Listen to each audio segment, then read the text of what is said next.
আজকে যে অঙ্কটা এনেছি দেখো, অঙ্কটা হলো 1 + 2 sin θ cos θ কে পূর্ণবর্গ রাশি হিসাবে প্রকাশ করো। 1 + 2 sin θ cos θ কে পূর্ণবর্গ রাশি হিসাবে প্রকাশ করো। কিভাবে করছি দেখো, সলভ। অঙ্কটা হলো 1 + 2 sin θ cos θ সমান আমাদের করতে হবে পূর্ণবর্গ রাশি। দেখো তাহলে 1 থেকে আমরা কি পাই, আমরা জানি sin স্কোয়ার থিটা একটা সূত্র আছে প্লাস cos স্কোয়ার থিটা সমান 1, অর্থাৎ এই 1-এর জায়গায় আমরা এটা লিখতে পারি। এই 1-এর জায়গা আমরা লিখছি সমান, এই 1-এর জায়গা আমরা লিখব sin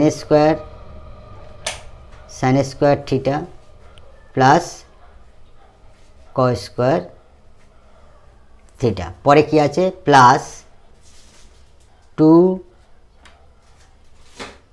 sin θ cos θ। তাহলে এইটার থেকে আমরা লিখব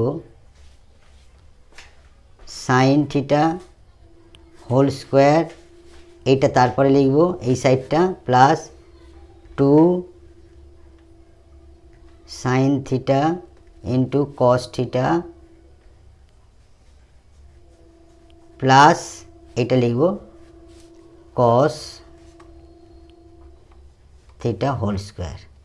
অর্থাৎ দেখো এটা a স্কোয়ার প্লাস 2, এইটা যদি বা a ধরি তাহলে 2ab প্লাস বি স্কোয়ার হচ্ছে। তাহলে এইটার সমান আমরা কী লিখব, a plus B whole square. এটা বর্গ রাশির সূত্র। অতএব আমরা লিখব sin θ plus cos a plus a মানে হচ্ছে sin θ আর b মানে cos θ হোল স্কোয়ার। এই হলো আমাদের পূর্ণ বর্গ রাশি। Thank you.